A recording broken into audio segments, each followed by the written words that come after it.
Sabéis que anualmente hacemos un informe sobre el impuesto sobre sociedades, que fundamentalmente es un manual de aplicación, y nos había parecido hace tiempo que teníamos la ilusión de hacer un documento que hablara sobre economía sumergida y sobre fraude, y hemos pensado pues, que podíamos aprovechar la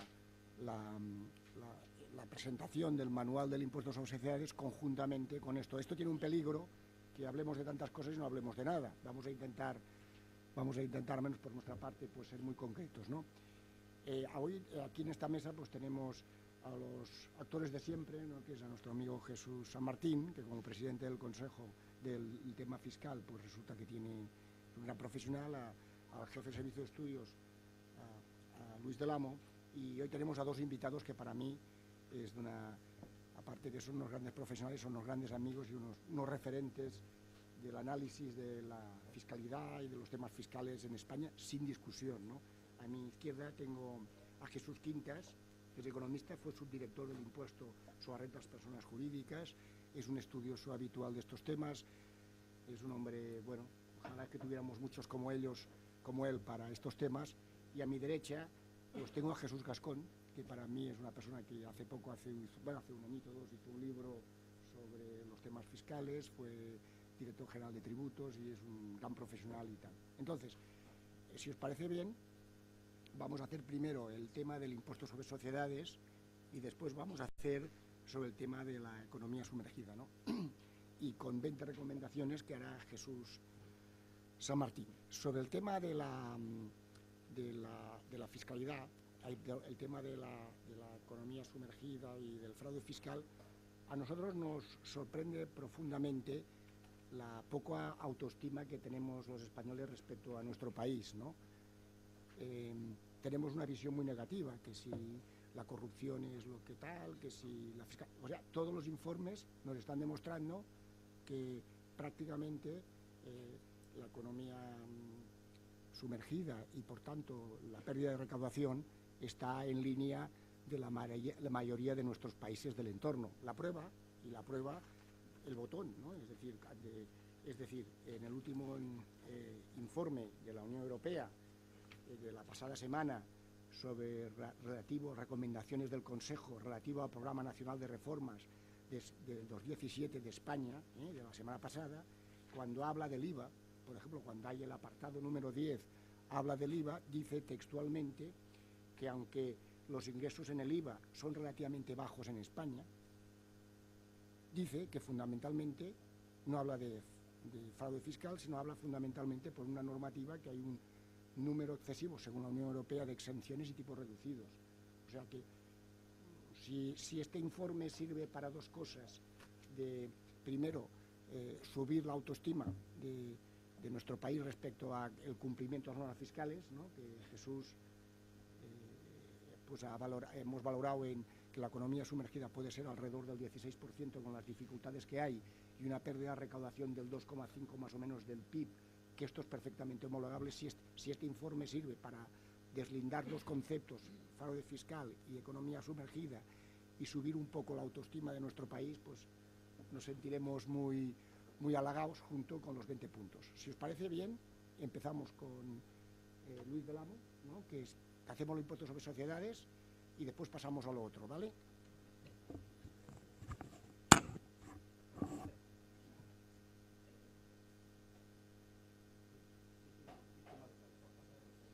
Coño.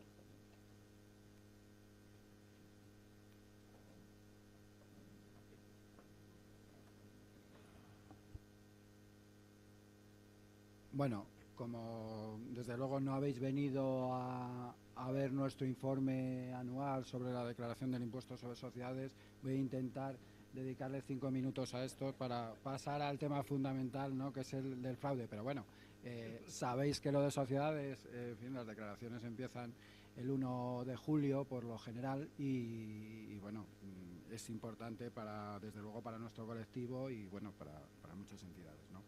Bueno, aquí tenéis los puntos que se tratan en el estudio este. Bueno, pues primero un poco se pone en contexto el impuesto en nuestro sistema tributario en cuanto a recaudación, número de declaraciones, etcétera, etcétera. Luego las novedades de 2016, una serie de aspectos que siempre hay que tener en cuenta y que no se pueden perder de vista, algún tema de gestión del impuesto y las novedades para 2017. Como os digo, bueno, en cuanto a los números, ahí tenéis pues el cuadro de recaudación, la serie desde 2007 y luego continúa 2011 hasta 2016, de cómo han ido evolucionando los ingresos. 2007 sabéis que siempre lo utilizamos como referencia porque es el último ejercicio de bonanza, digamos. Es lo más llamativo es este impuesto precisamente, que en aquel momento llegó a recaudar casi 45.000 millones. Esta entelequia que siempre todo el mundo se fija en ella y se pregunta, bueno, ¿por qué? Perdón. ¿Por qué ahora no se recauda o no nos acercamos a esa recaudación? Bueno, pues no nos acercamos porque es imposible, creo yo, ¿no? Veis que el impuesto sobre sociedades, pues en el año 2016 con respecto a 2015 la recaudación se incrementa como un 5%, si bien es verdad que esto es a costa de unos pagos fraccionados que ya han sido muy comentados y muy criticados, porque están sobredimensionados sin ninguna duda, vamos, ¿no? Con unos mínimos para aquellas entidades, para las medianas y grandes empresas. Y claro, y este año habrá que, en el 2017, cuando se presente esta declaración, pues habrá que hacer las devoluciones que proceda, porque están clarísimamente por encima de lo que se haya a pagar en general. Y luego, bueno,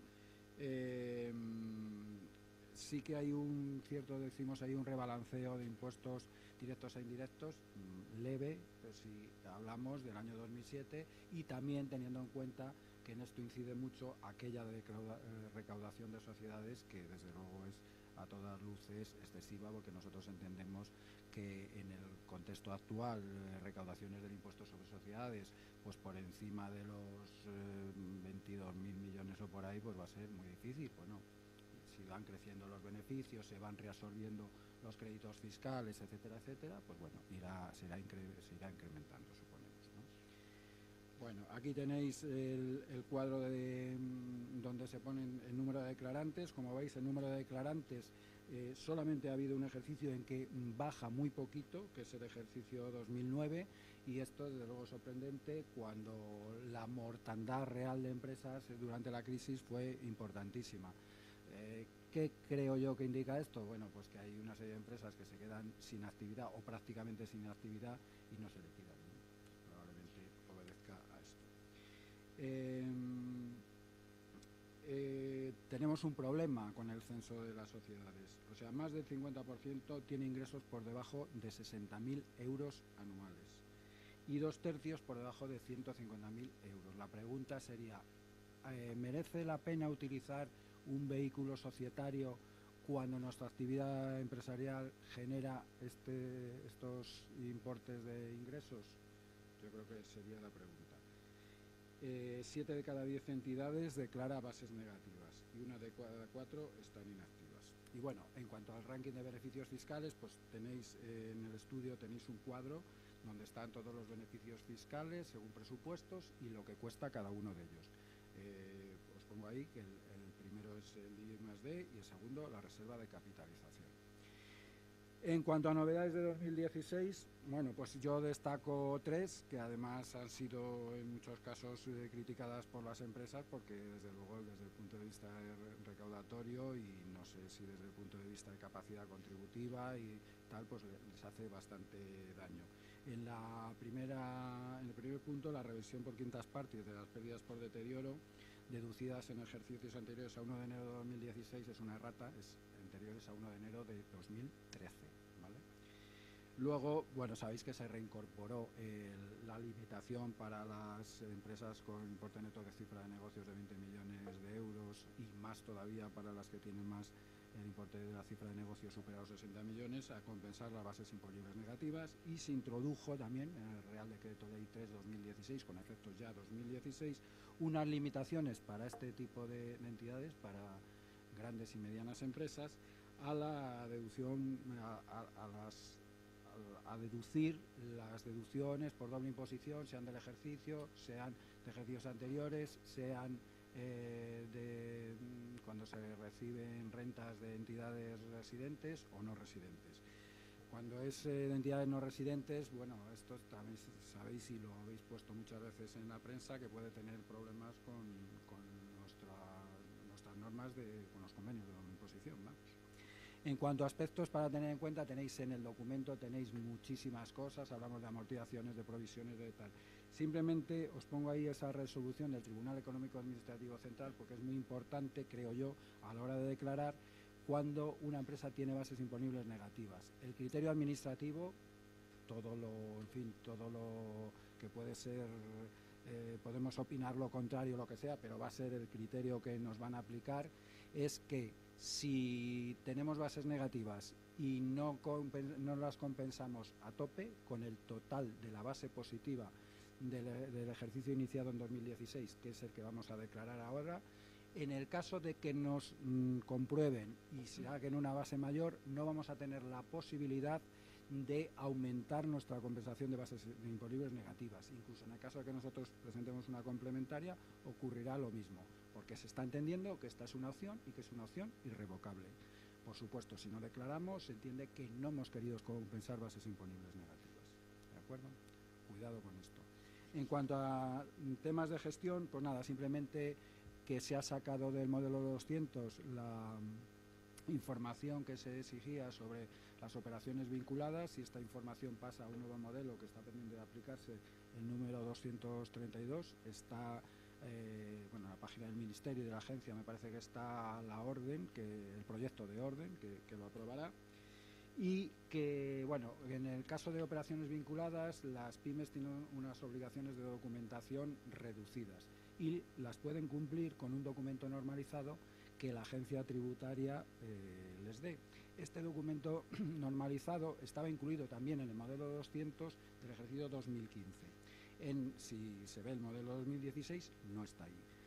Pero sí que estará en la página de la agencia este modelo para que pueda ser utilizado y complementen sus obligaciones de documentación las pymes por este sistema. Y nada, en cuanto a las novedades de 2017, pues bueno, quizás la más novedosa es la imposibilidad de deducir las pérdidas en la transmisión de participaciones significativas, aquellas que tengan un valor de adquisición superior a 20 millones o que sean del 5% superiores.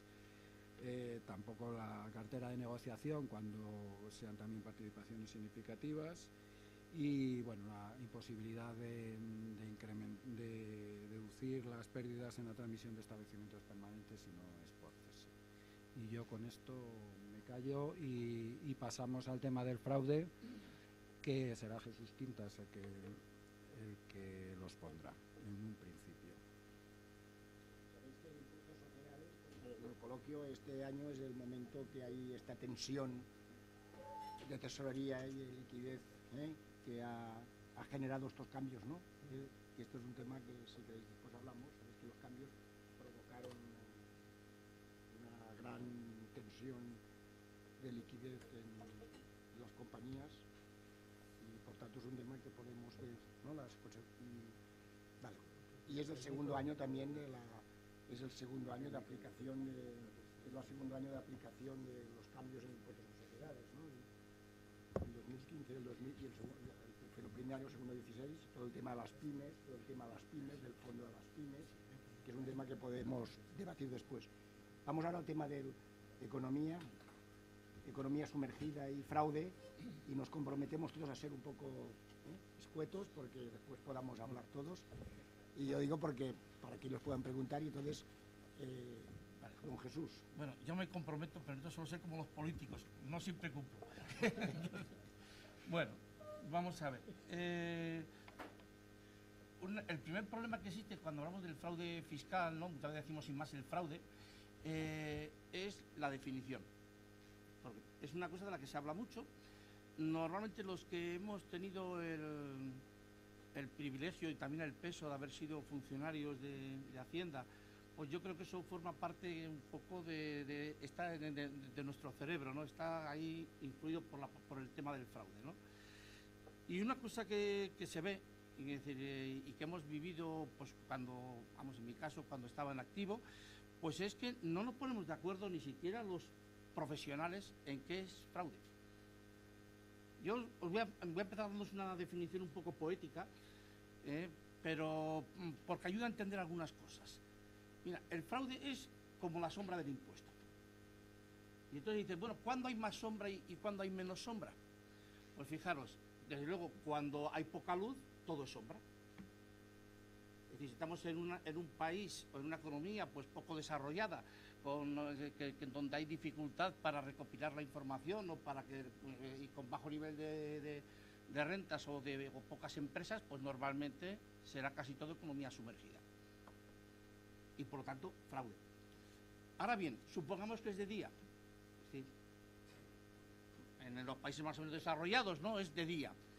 Pero la sombra depende cómo vengan los rayos del sol, ¿no? Entonces es mayor o menor. Cuanto más inclinada esté la luz del sol, ¿no? Entonces más sombra, por lo tanto más fraude. O más economía sumergida.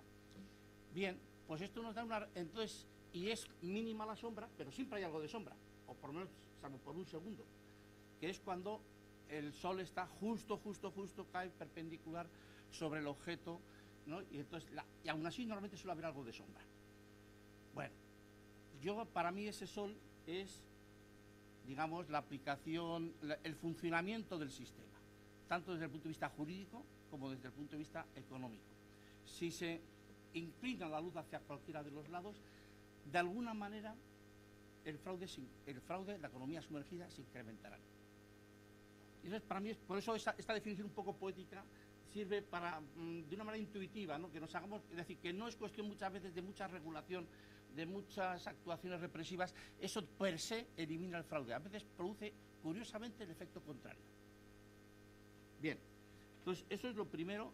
Y entonces ya si pasamos de la poesía a esta cosa más prosaica, ¿no? de la técnica, pues entonces veis aquí una serie de diferencias primeras entre economía sumergida y fraude fiscal, y quizá a mí me gusta más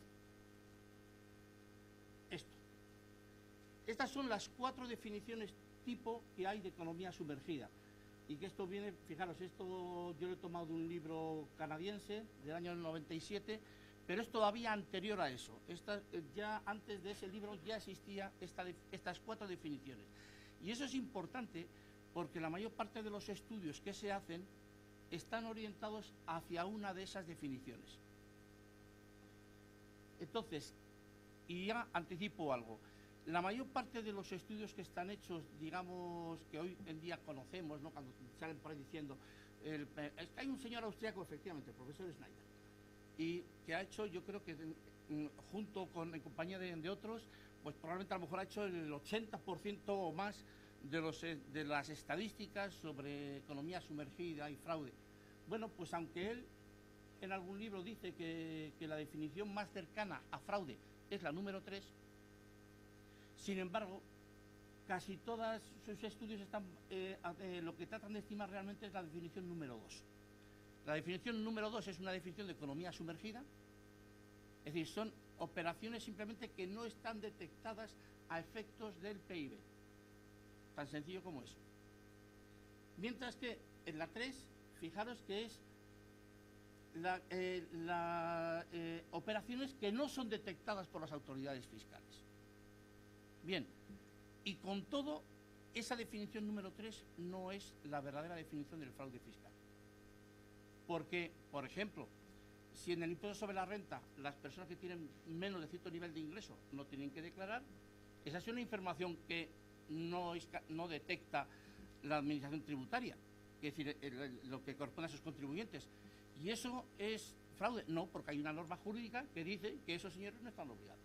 Luego, por lo tanto, el fraude, y esa es para mí la diferencia fundamental, la economía sumergida es una cuestión es un concepto económico. El fraude fiscal es un concepto jurídico, es el incumplimiento de las normas de aplicación de los tributos, causando, lógicamente, una menor recaudación. Y eso es muy difícil de captar por estadísticas, por estimaciones, es muy difícil. Y por lo tanto, esa es la gran dificultad. Por una parte, La economía sumergida, con la que está muy en relación, pero no siempre coinciden, hay muchas cosas en las que no coinciden, entonces la economía sumergida es sumergida, quiere decir, por lo tanto es un elemento que está sustancialmente oculto y solamente por vías indirectas se puede tratar de estimar. Pero eso no quiere decir una economía, es decir, una operación puede no estar en ese sentido y sin embargo no generar, digamos, una repercusión fiscal significativa, por lo menos. Y entonces a lo mejor en ese sentido no es fraude.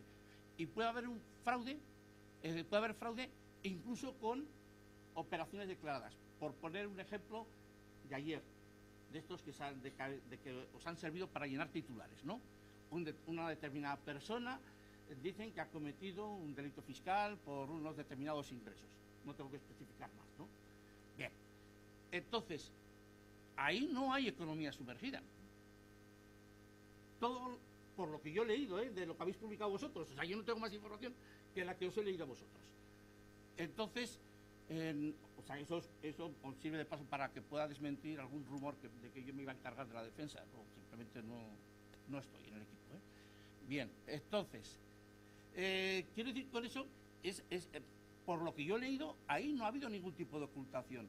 La información estaba en poder, estaba declarada. Luego ahí no hay nada de economía sumergida. Y sin embargo, según entiende Hacienda, puede haber habido un delito.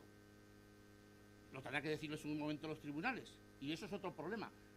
Entonces, ¿qué decir? Si los tribunales dicen que sí ha habido delito, entonces será un fraude fiscal al cabo de X años. Y si dice que no ha sido delito, no habrá sido fraude fiscal al cabo de X años. ¿Cómo estimamos eso? Complicado, ¿verdad?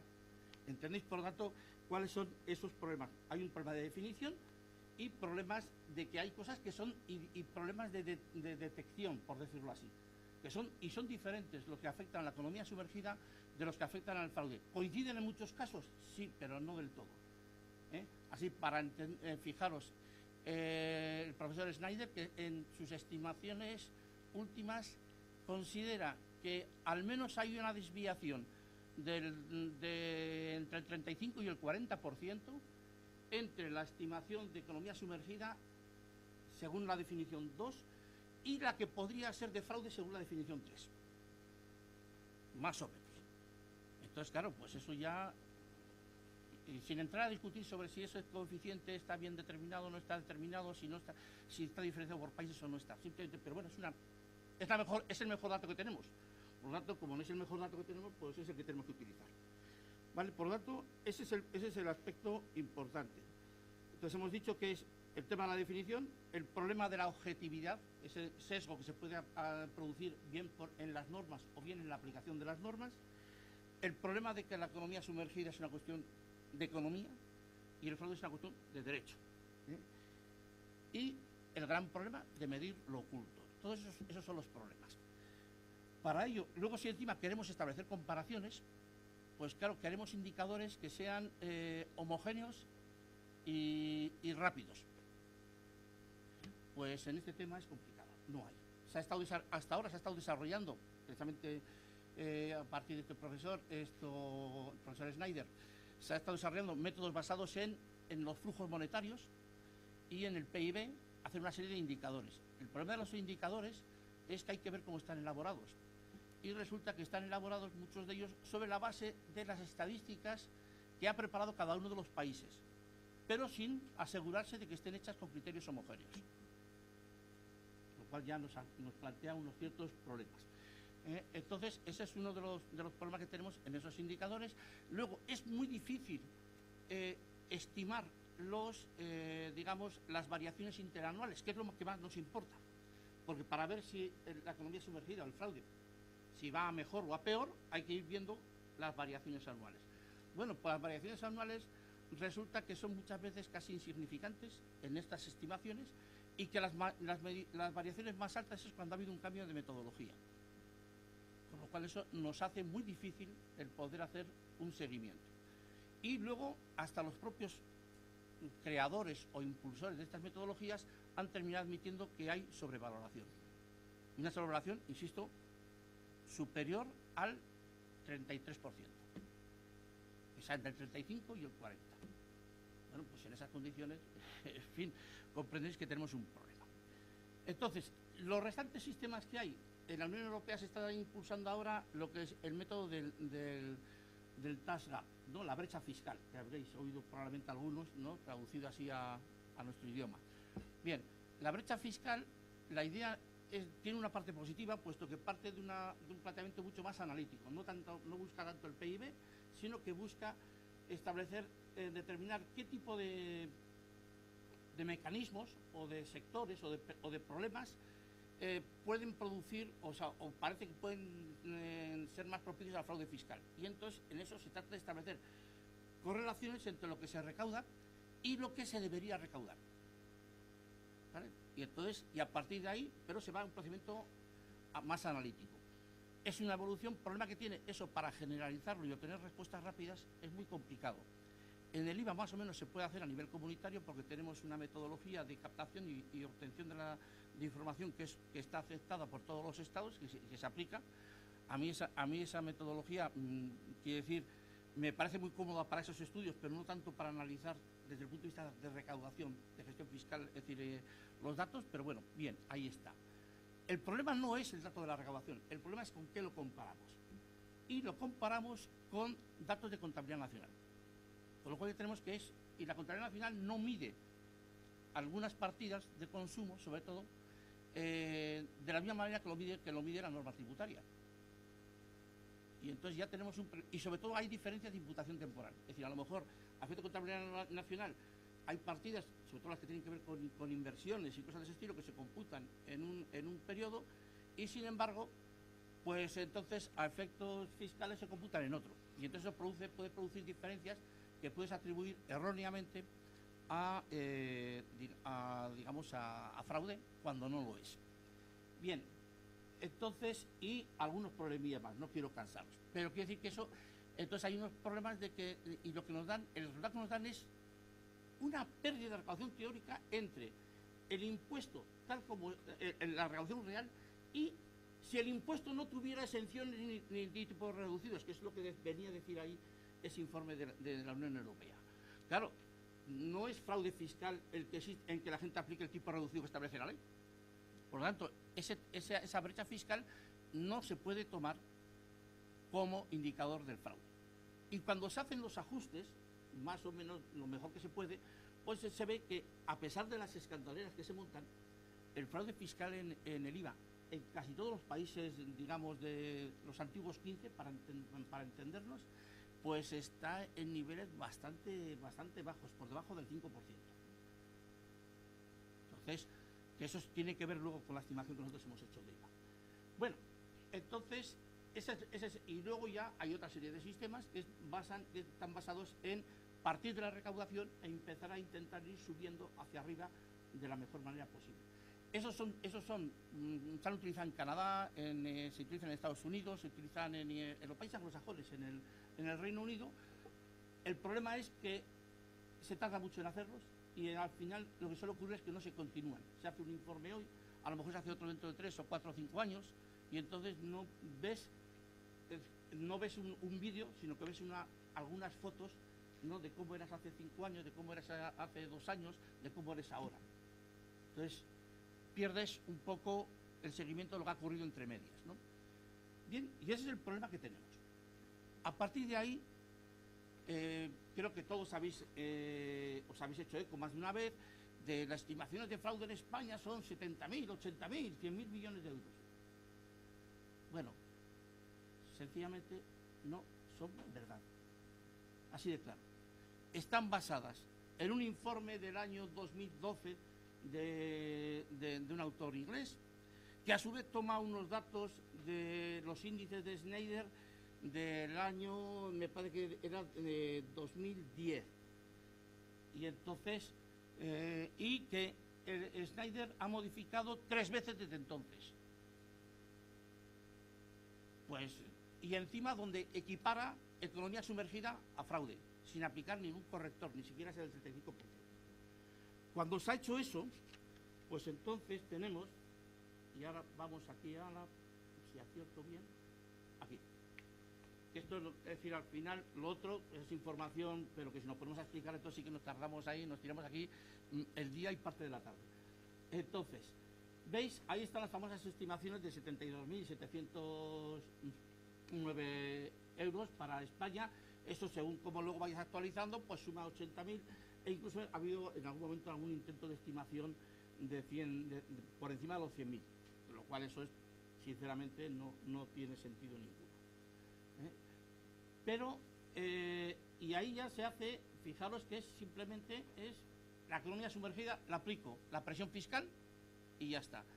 Pero eso tiene un error muy grave, es que el fraude fiscal casi nunca es completo. Por ejemplo, un señor que, no sé, que se dedica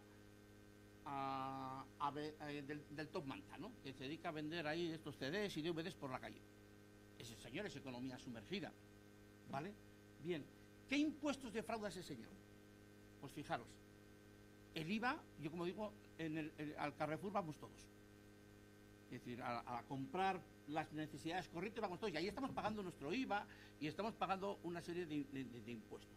Por lo tanto, es decir, vivirán en algún sitio, pues ahí habrá un IBI y un impuesto, es decir, luego hay cosas. Y luego, ese señor, su renta, ¿qué es lo que ha defraudado?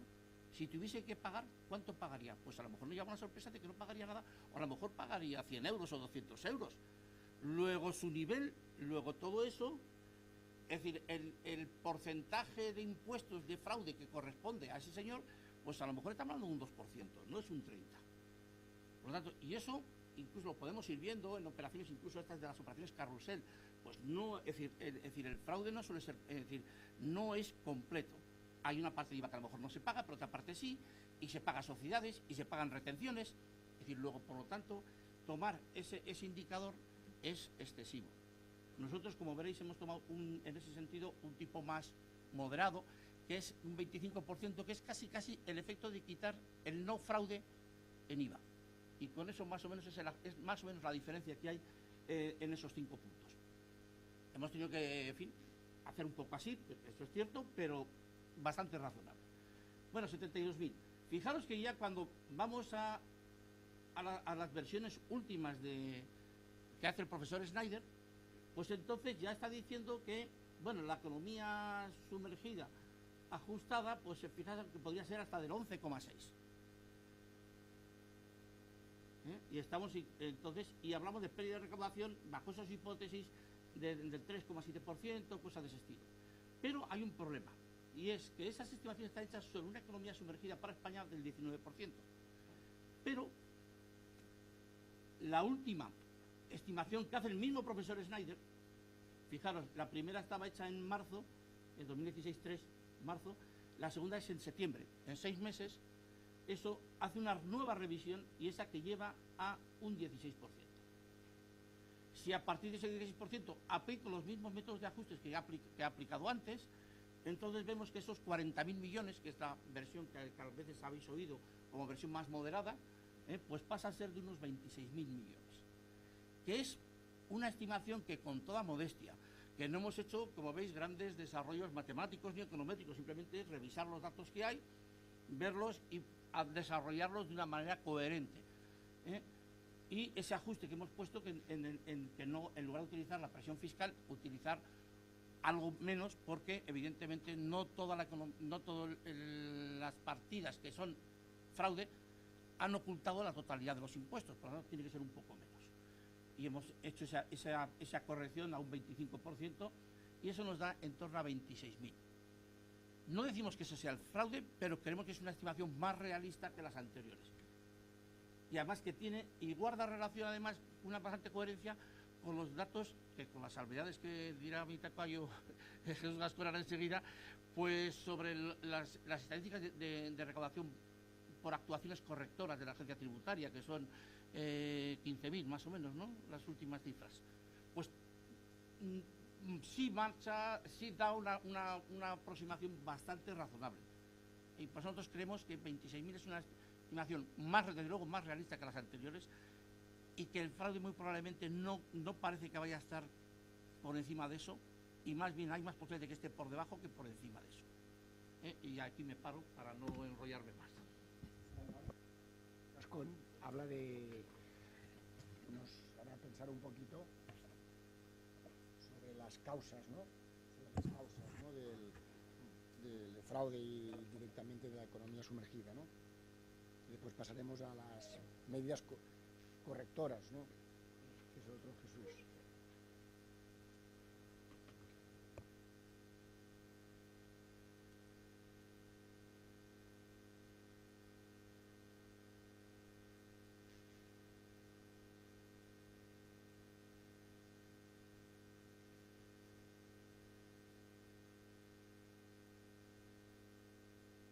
Está apagado, vale.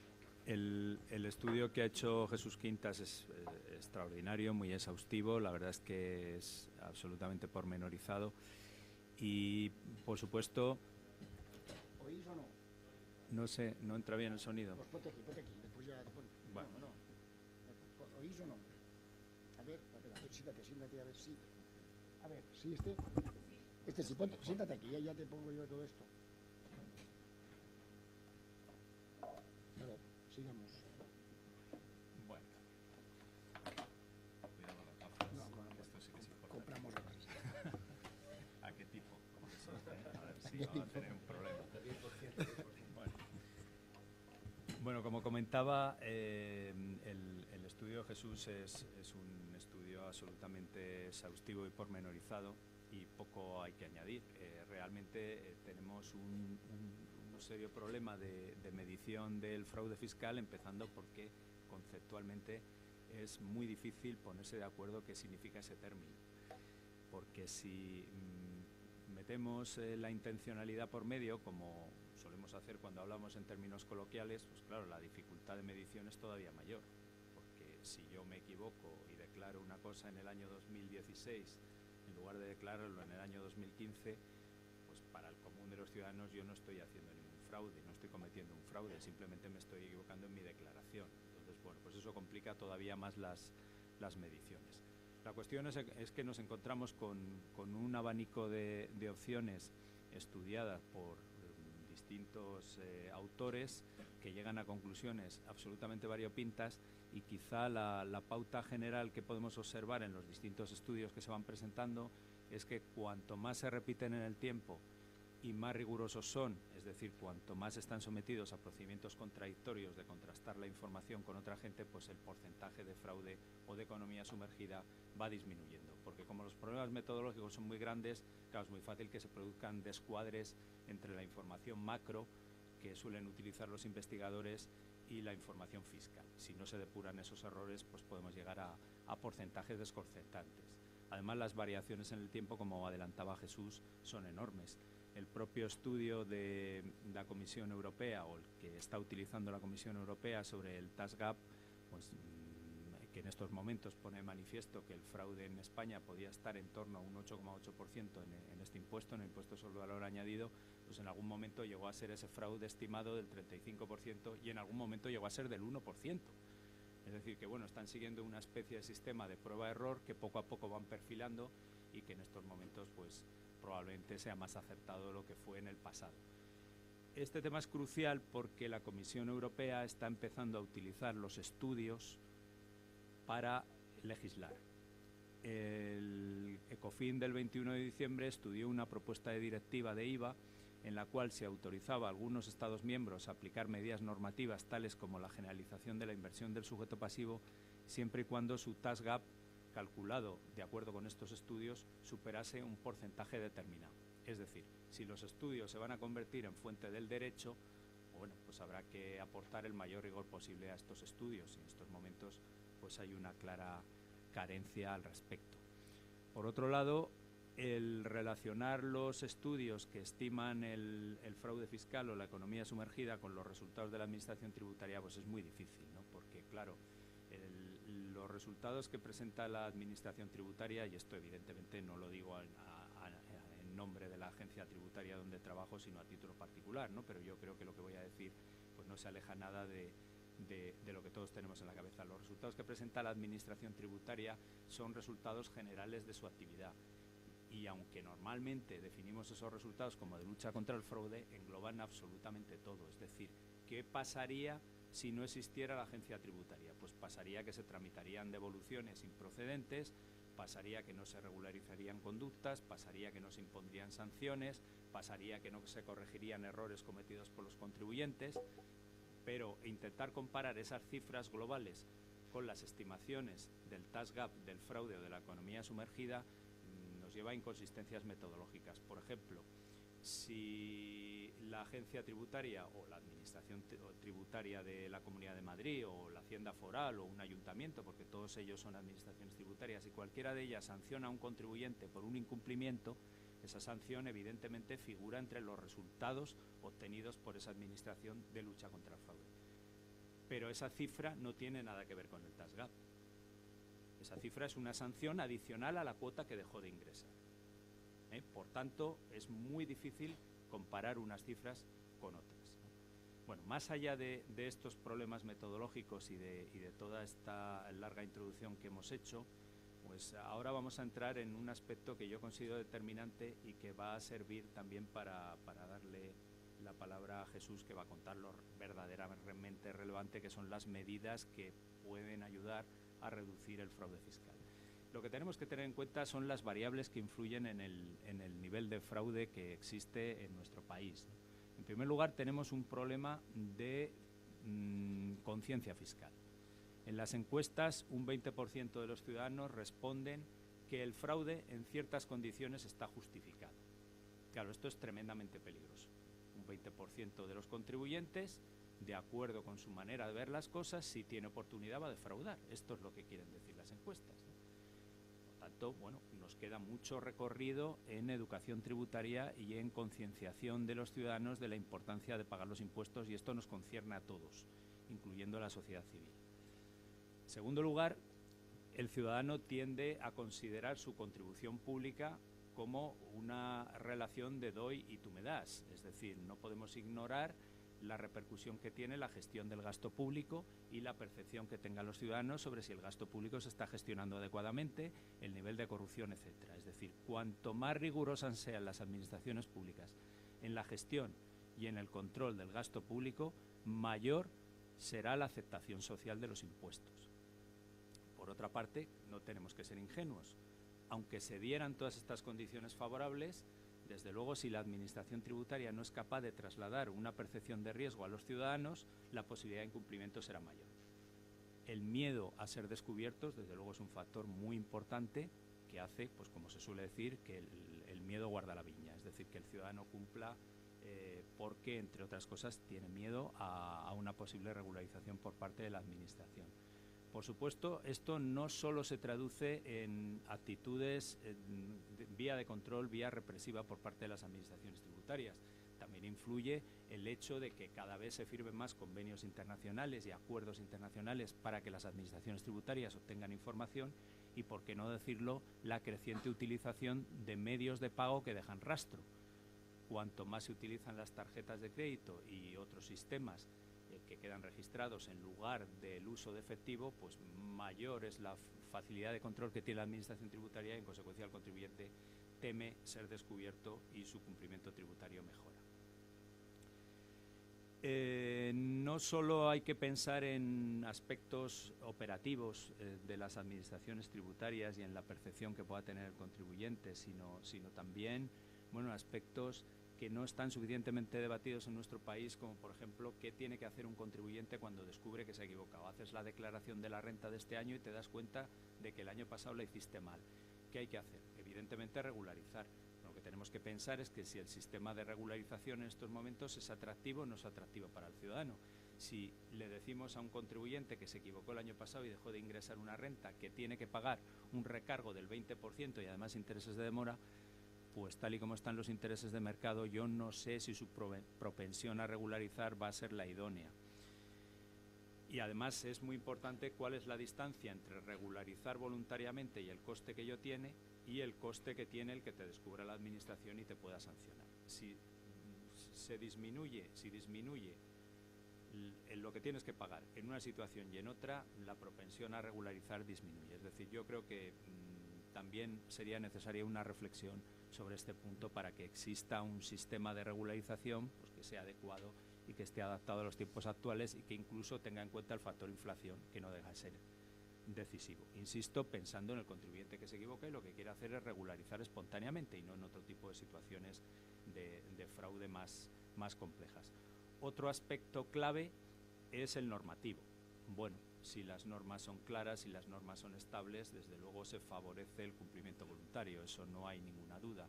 Es decir, todos los esfuerzos que hagamos en mejorar la producción normativa y en que haya más seguridad jurídica en la interpretación de las normas, pues se traducirá en resultados positivos y reducción del fraude fiscal.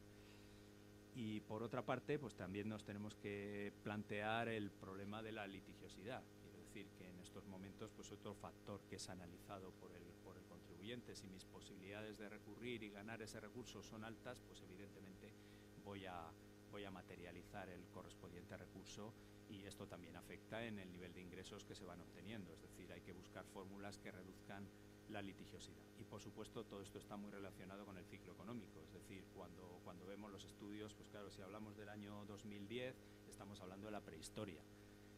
No tiene nada que ver la situación que se producía en aquel momento con la situación que se está produciendo en el año 2017 o con la que sucedía en el año 2006, es decir, este es otro factor muy a tener en cuenta. Simplemente termino para darle la palabra a Jesús diciendo que bueno, que en estos momentos afortunadamente hay reacciones también por parte de la sociedad civil para mejorar el conocimiento sobre el fraude fiscal. Entonces, por ejemplo, pues de cara a, yo creo que este mismo año pues se está haciendo un estudio en Cataluña sobre el fraude fiscal en esa comunidad autónoma que ha encargado la Generalitat, y también para el año que viene está previsto que haya un estudio de la Asociación de Inspectores con FEDEA, precisamente de estimación del fraude fiscal. Es decir, que poco a poco pues vamos a intentar entre todos contribuir a un mejor conocimiento del fraude fiscal, de sus cifras y de las medidas necesarias para combatirlas, que es de lo que va a hablar Jesús a partir de ahora.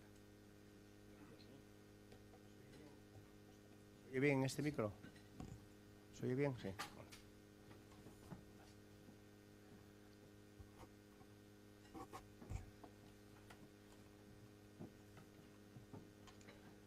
Bueno, pues evidentemente este informe finaliza pues con las propuestas que solemos hacer en todos los informes que os presentamos. ¿Perdón?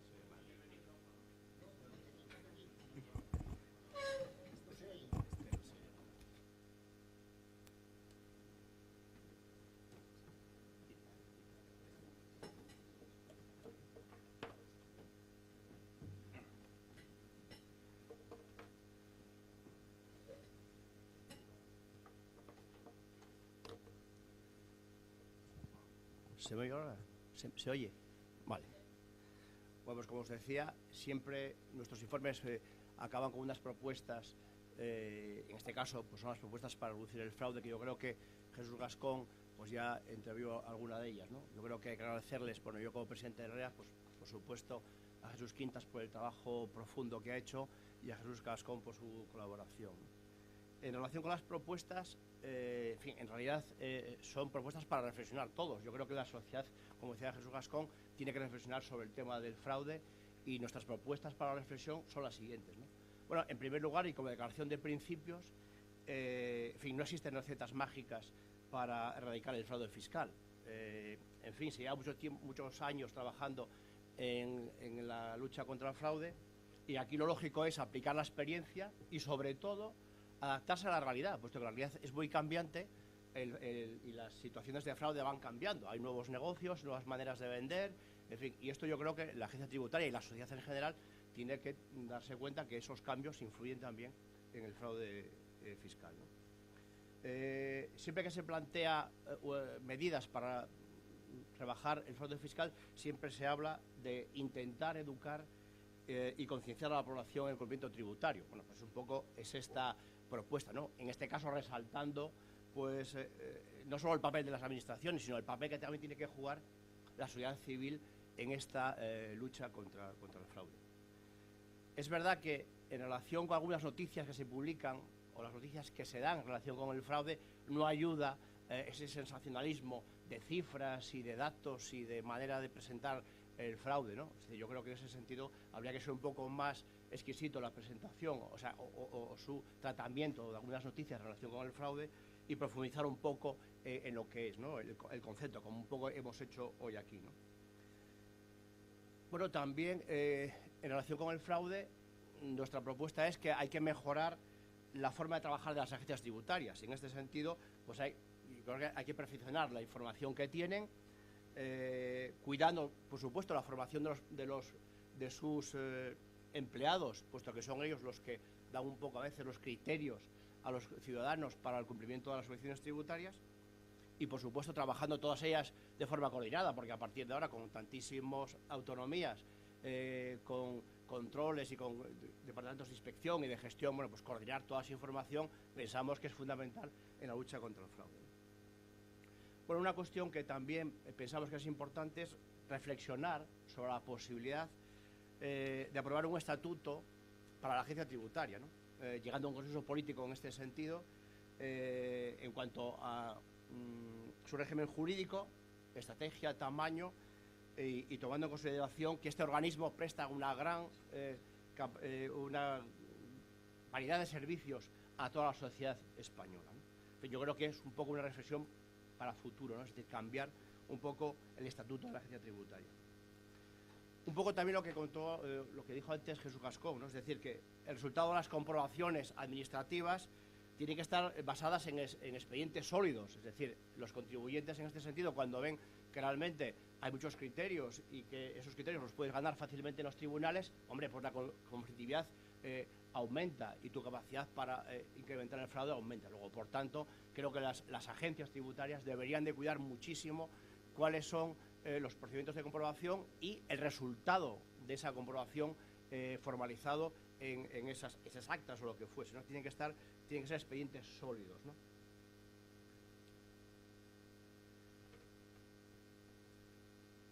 Bueno, también se habló aquí hace un momento, Jesús, un poco facilitar la regularización tributaria por los contribuyentes. Efectivamente.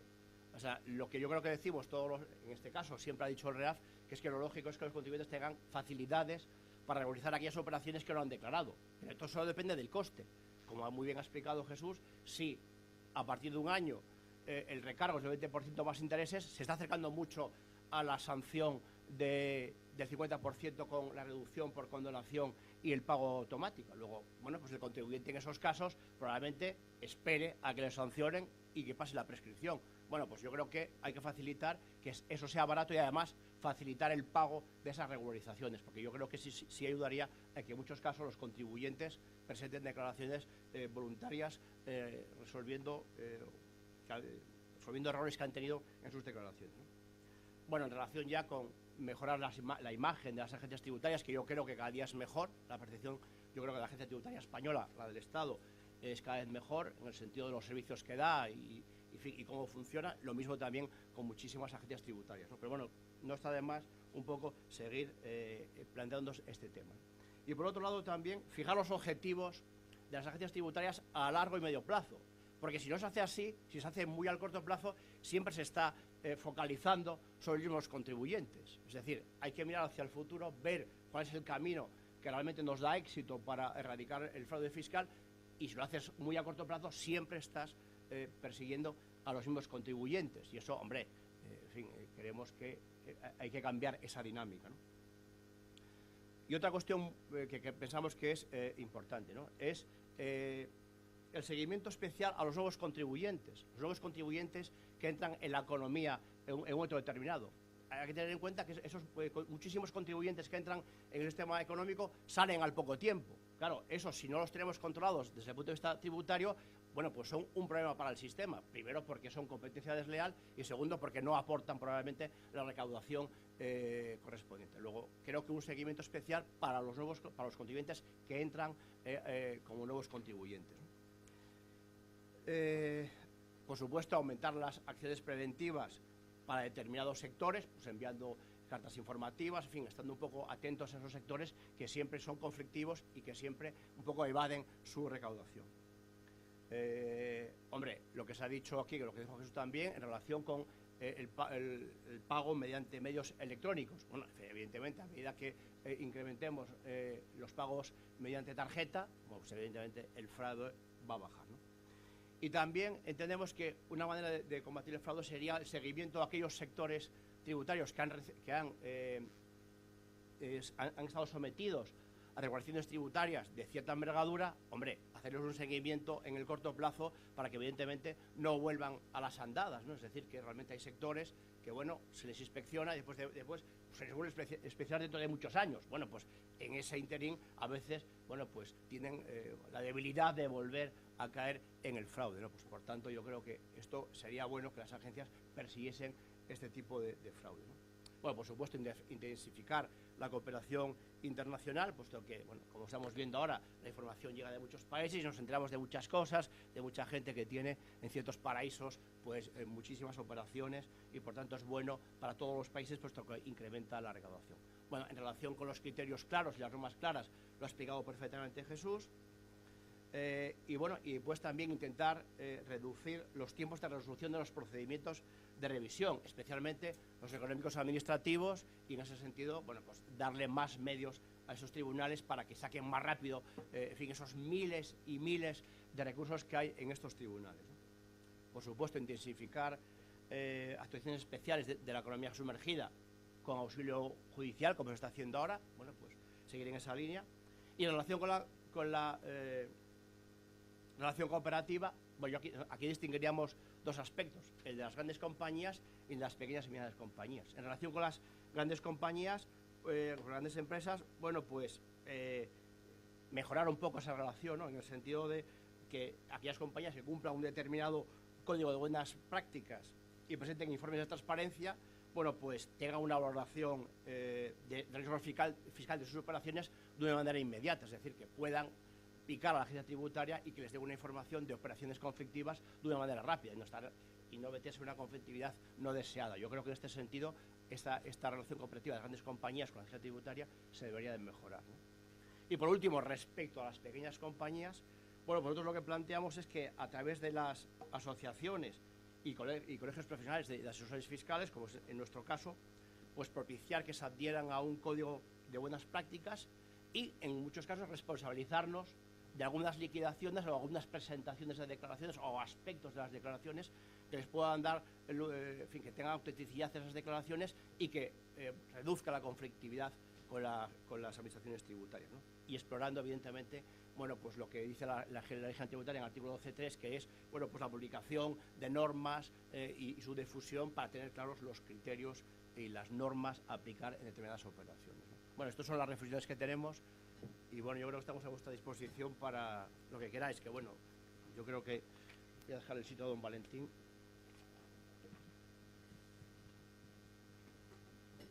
Por favor. No sé, me vais a ayudar. Lo hablamos alto, ¿no? También, ¿no? Porque pues, estaremos... Quería preguntar sobre eso. ¿Sí? Los problemas de tesorería que comentaba Valentín en sociedades, si hay alguna incidencia que podamos...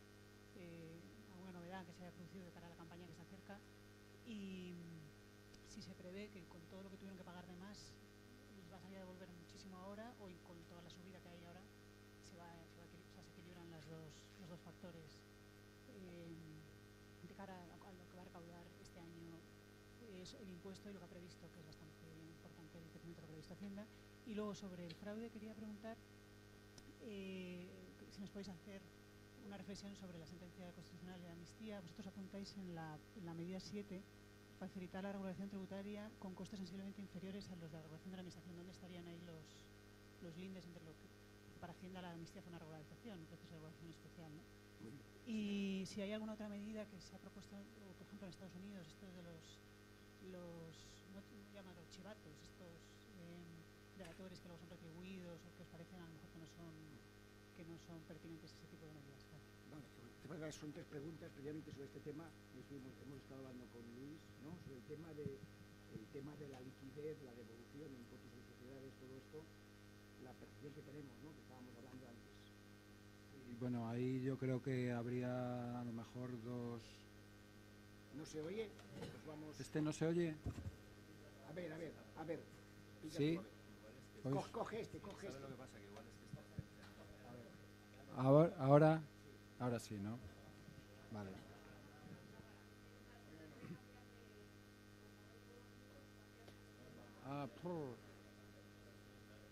Sí, no, el problema es lo de las cámaras ahora, por lo visto.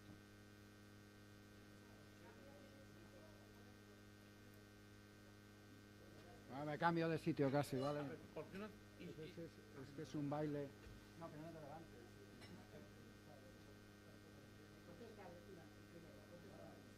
La primera es referente al impuesto sobre sociedades. No sé muy bien evaluar esa, a lo mejor vosotros tenéis más idea o sea, hay dos fuerzas en sentido contrario, ¿no? Por un lado, los pagos fraccionados estos que han sido muy importantes para las grandes compañías, y por otro lado una serie de medidas del Real Decreto Ley 3/2016 que entraron en vigor ya con efecto 2016. ¿Vale? En cuanto al tema de las pérdidas, corregidme y la limitación, o sea, la limitación a la compensación de pérdidas, la limitación a la deducibilidad de las deducciones por doble imposición, eso yo creo que sí se tuvo en cuenta en el último pago fraccionado, seguramente. Sin embargo, no se tuvo en cuenta la reversión de los deterioros deducidos anteriores a 1 de enero de 2013, la quinta parte, vamos, de la reversión de estos deterioros. Eso no se tuvo en cuenta en el pago fraccionado, por lo tanto, sí es una fuerza, digamos, que incrementaría la recaudación en campaña, ¿vale? Y eso habría que contraponerlo a la otra fuerza, que es los pagos fraccionados tan elevados. Yo creo que las devoluciones van a ser muy importantes, a mí me parece que van a ser muy importantes. Pero vamos, tampoco tengo yo criterio para saber los números, no sé si Jesús Pinto de Jesús Garzón tenéis una opinión sobre eso. Vamos a ver, yo creo que las empresas que tengan una proyección internacional, por decirlo así, probablemente esas empresas les va a salir un exceso de pagos a cuenta, y por lo tanto es muy probable que les haga devolver a pesar incluso de la red. Y seguro. Las empresas que la mayor parte de su actividad esté en España y no tengan una cartera de participaciones muy altas, probablemente el efecto no sea muy significativo, porque normalmente el resultado contable y base imponible tienden a estar más en línea, ¿no? Y por lo tanto ahí probablemente no haya mucho efecto. O sea, quiere decir que es que va a afectar de manera bastante desigual. Entonces a las empresas pequeñas yo creo que no les tiene por qué afectar, y luego el resto va a depender mucho de que sean empresas que sean, vamos a decir, de actividad directa, comercializadora, productora, servicios, pero sin participaciones y sin proyección exterior, y las que estén en alguno de esos casos, que sean cabeceras de grupo con actividad directa y actividad indirecta a través de otras sociedades, o que actúen en otros países. En esos casos hay diferentes situaciones, pero es muy probable que en esos casos sí se haya producido un exceso de adelanto en los pagos. No sé si... me gustaría ser más preciso, pero es que no podemos. ¿No? Respecto a la otra pregunta sobre la amnistía fiscal, nosotros, vamos a ver, yo creo que el tema de impuestos se puede juzgar desde el punto de vista moral o ético. Es una manera de valorar. Contribuyes a lo colectivo y es una actitud moral. O sea, los impuestos se pueden juzgar desde varios puntos de vista. Un punto de vista es un aspecto ético, moral, de contribuir al sostenimiento de lo colectivo en función de tus capacidades. Esto es una lectura tal que no hay que olvidar, y otra es una lectura exclusivamente profesional, en este caso económica, ¿no? En el momento que se hizo la regularización, era un momento donde España tenía una gran tensión. Pensemos lo que ha pasado en este país, es decir, nosotros prácticamente se desplomaron los ingresos públicos en un 30%, prácticamente este país podía haber sido intervenido, y intervenir no es una frase, intervenir quiere decir, pues posiblemente hubiéramos querido tocar las pensiones, tendríamos que haber... Bueno, entonces se tomó una decisión política, no fue así. En este contexto, nosotros creímos positivamente que se regularizara, y posiblemente lo que llegamos a opinar de una manera un poco crítica que había que haber extendido a todos los impuestos la regularización. La propia OCDE, hay que recordar, recomendaba a los gobiernos que, dado que se estaban llegando a acuerdos internacionales de intercambio de información, que se buscaran procedimientos de regularización. Se puede haber una discusión sobre varias cosas, sobre si los medios, el formato de la regularización fue la correcta, si hubiera sido mejor una amnistía, o sea, si los tipos impositivos del 10% era el correcto. Esto es otra discusión, ¿no? Sobre la sentencia, opinión personal, es que tiene demasiadas hojas de valoración ética o moral con una conclusión, que es que el instrumento legal que se ha utilizado no era el conveniente. Y además hay una derivada práctica que prácticamente no va a tener recorrido la sentencia. Dicho esto, la realidad es que la combinación de la regularización más la declaración de bienes situados en el extranjero ha propiciado las siguientes cosas. Ha propiciado que en las comunidades donde hay impuesto de patrimonio se haya crecido el patrimonio de una manera fenomenal, para las cuentas públicas. Que prácticamente las personas que por razones diversas no se acogieron a la regularización o no declararon los bienes situados en el extranjero están durmiendo muy mal, porque pues están durmiendo muy mal. Otro hecho. Y tercer hecho, pues yo creo que nosotros, pues esto es la valoración que hacemos. Es decir, que hoy hemos vuelto a insistir. Yo creo que esto siempre es muy difícil, es fácil decir, pero es muy difícil valorar entre pagar los impuestos y buscar medidas para aquellos que no han pagado los impuestos, que no tengan actuaciones penales, ¿no? Que es otra discusión. Es esta valoración, pero realmente este país tiene un problema muy grave. Nosotros somos un país que estamos viviendo por encima de nuestras posibilidades colectivamente, porque tenemos un déficit públicos, hemos pasado del 30 al 100%, ¿no? Y entonces los aspectos hay que valorar, que todo lo que sea ingresos tributarios, regularizar, nos interesa muchísimo, porque hay que reducir los déficits y ojalá que seamos... Y respecto al tercero, pues yo pediría a dos personas, a estos tres, que aquí ha habido una idea que ha sido correcta, ¿no? Bueno, correcta, que me ha hecho pensar, ¿no? La economía es tan dinámica, la economía y la sociedad es tan dinámica, que cualquier idea que se tenga sobre... hay que cambiar los hábitos, ¿no? Y si resulta pues que a nivel en Estados Unidos, donde sea, se investigan o se adoptan medidas de, por ejemplo, de comunicar la administración con pago, pues habrá que estudiarlo. No sé qué pensáis vosotros tres sobre esto, ¿no? Bueno, sobre el tema este de la denuncia, lo primero que hay que decir es que en España hay una amplia experiencia, jurídica sobre el establecimiento de la denuncia. Se ha hecho denuncias nominadas y anónimas, se han hecho con posibilidad de que el denunciante acceda luego al expediente a que no lo tenga, y creo que también ha habido con participación en alguna época, yo creo que más o menos remota. Quiere decir que ya se ha ido explorando, y sobre eso pues es una cuestión, y se presta a la crítica siempre, porque cuanto más incentivo tú des al denunciante, digamos, también más fácil es que el denunciante no sea objetivo y pudiera llegar, digamos, a hacer una presentación parcial e interesada de los hechos. Entonces, ahora, por otra parte, pues tenemos el precedente de la lista Falciani, que bueno, pues ahí la teoría del fruto del árbol envenenado, pues no se ha tenido muy en cuenta, porque ha primado más el resultado sobre la forma de llegar a él, ¿no? Lo cual es un poco contradictorio con eso que dice el Constitucional. Es decir, al final, en los impuestos siempre hay un aspecto cínico.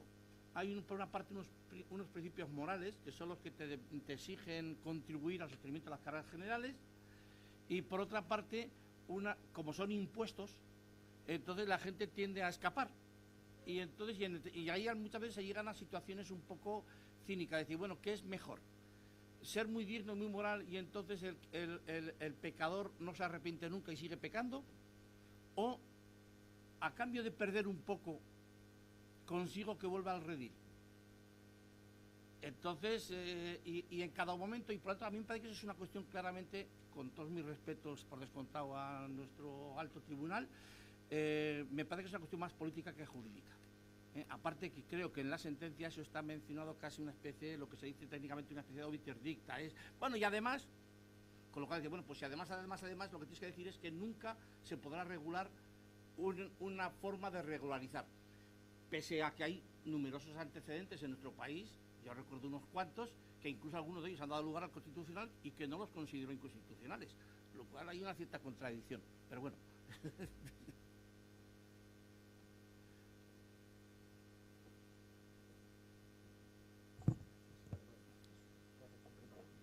Me parece que quieres que hable, ¿no? Porque me pone...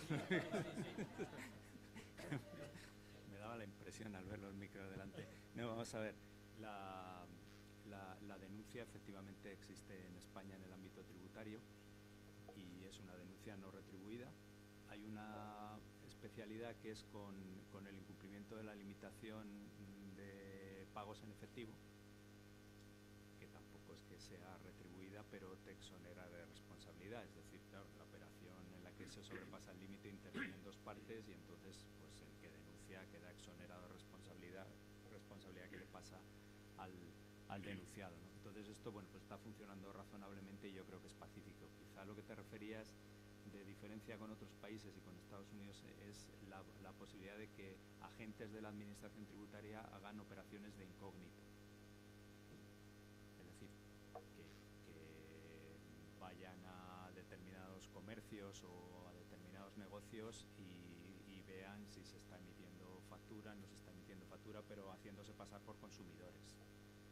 Esto es un tema, pues bueno, que en algunos países funciona y que hay argumentos a favor y en contra. Yo creo que, como casi todo, lo que habría que hacer es abrir un debate general. Es decir, en el contexto de cómo tiene que ser la administración tributaria del futuro, pues plantearse todo este tipo de cosas, ¿no?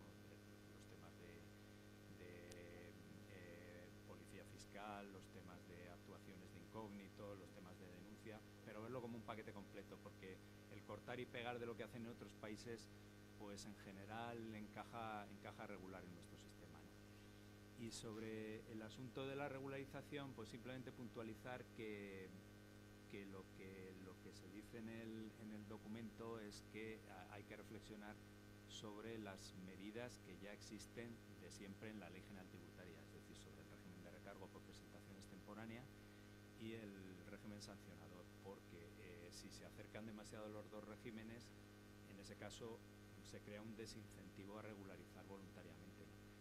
El tema de la sentencia del Constitucional, pues claro, es opinable, ¿no? Y cada uno tenemos nuestra visión. Yo creo que, tal y como está redactada la sentencia, desde luego es un mensaje a navegantes que va a impedir que en muchísimo tiempo pueda haber ningún procedimiento como el que se abrió en España hace unos años.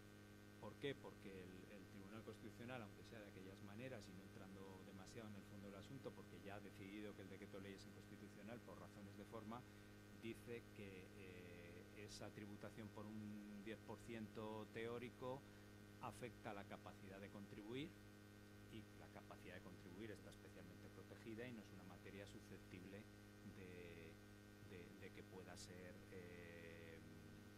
tratada de cualquier manera no tenida en cuenta por el legislador, vía decreto ley o vía legislación ordinaria. Es decir, lanza un aviso a navegantes sobre inconstitucionalidad que yo creo que disuadirá a cualquiera de meterse de nuevo en ese jardín, tanto por razones políticas como por razones jurídicas. Porque además hay que tener en cuenta una cosa que yo creo que está muy clara, y es que los tribunales, no porque lo diga el Código Civil, sino porque lo dice el sentido común, interpretan las normas de acuerdo con la realidad social de cada momento.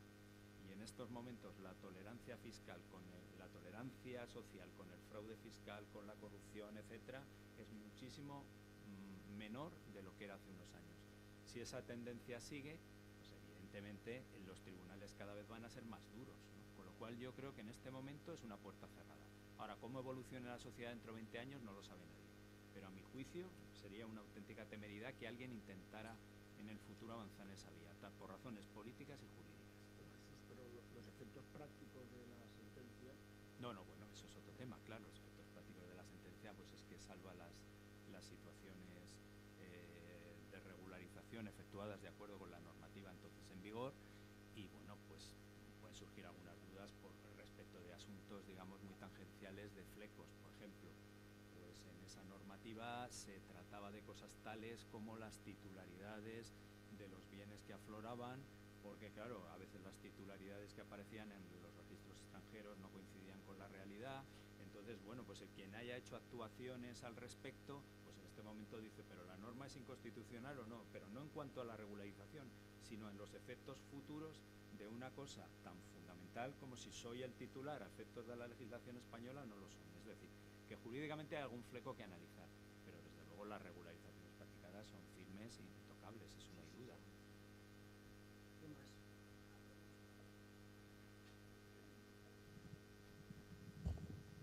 Aprovechando que el señor Gascón tiene los micrófonos, quería preguntarle, en el documento que nos han entregado a la prensa, las variables que pueden incidir en el nivel de fraude mencionan que puede tener incidencia el comportamiento de los responsables políticos y la percepción de que el fraude está generalizado. Quería preguntarle si en estos momentos en el que día sí día también conocemos imputaciones, actuaciones de la Fiscalía, etcétera, el comportamiento de los responsables políticos actuales no ayuda y efectivamente pues tenemos esta percepción de que el fraude está generalizado, pese a que al inicio comentaba Valentín que está al mismo nivel que otros países europeos. ¿Tienen que empezar a dar ejemplo ellos, los responsables políticos? Bueno, es indudablemente todo el mundo, ¿no? O sea, yo creo que la ejemplaridad en las conductas es esencial. Si no te comportas como predicas, pues mal andamos. Lo que se subraya es que, claro, si nos encontramos con una batería de escándalos en el ámbito tributario y en el comportamiento de determinadas personas que como goteo permanente, como gota malaya, van cayendo sobre la sociedad, y luego les preguntamos en una encuesta si el fraude está generalizado, ¿cómo van a contestar que no? Evidentemente van a contestar que sí, y entonces se retroalimenta el proceso y todos llegamos a la conclusión de que existe un fraude absolutamente intolerable, sea verdad o no sea verdad, ¿no? Porque desde luego la percepción es esa. Entonces la batería de medidas va en el sentido de decir aquí que cada palo aguante su vela, es decir, el comportamiento de los administradores públicos y de la clase política tiene que ser ejemplar, pero el conjunto de los ciudadanos también tenemos mucho que hacer, porque ese 20% que justifica el fraude de alguna manera, pues no deja de ser inquietante. Bien, es cierto que no hay comparaciones con otros países y puede que haya un núcleo resistente que conteste lo mismo en otros países, pero a mí desde luego como funcionario me preocupa, porque eso quiere decir que la propensión al fraude es muy alta, no es algo que se le ocurre a alguien en un momento determinado y que es excepcional, sino que tenemos un conjunto de ciudadanos relativamente amplio que si puede incurrir en un fraude sin pensárselo dos veces. Yo digo, también se puede hacer otra lectura, ¿no? Yo creo que hacemos una sola lectura. La otra lectura es, o sea, hay una lectura, yo digo desde el punto de vista de Jesús, que tenemos despachos, y otro Jesús, que tenemos despachos abiertos, podemos hacer otra lectura, ¿no?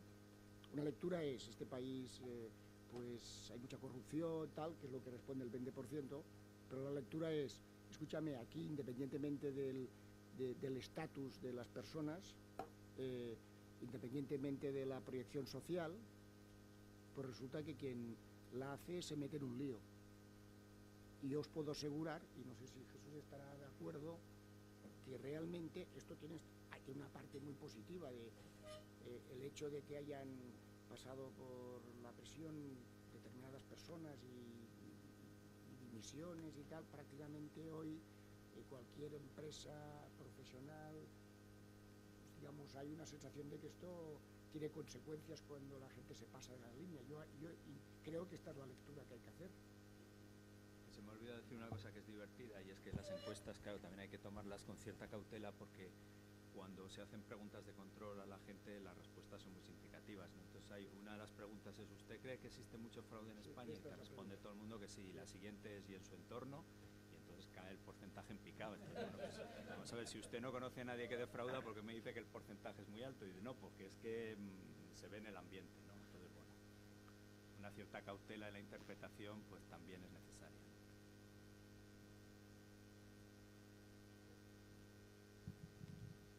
Y situaciones como, por ejemplo, la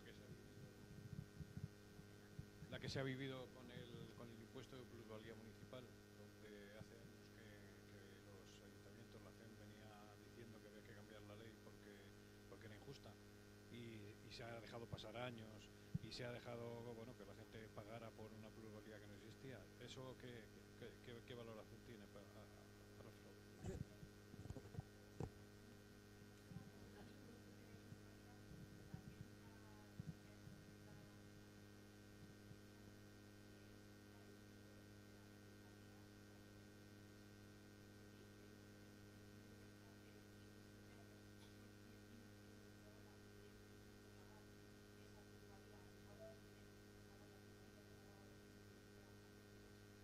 La plusvalía.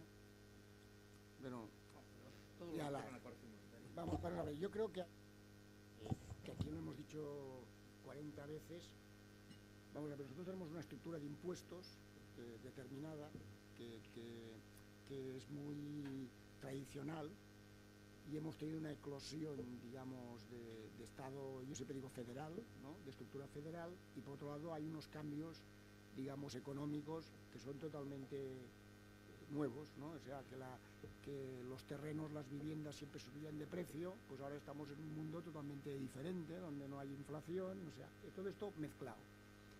Posiblemente desde un punto de vista técnico, lo más esencial y que requiere es que es súper urgente de que el Ministerio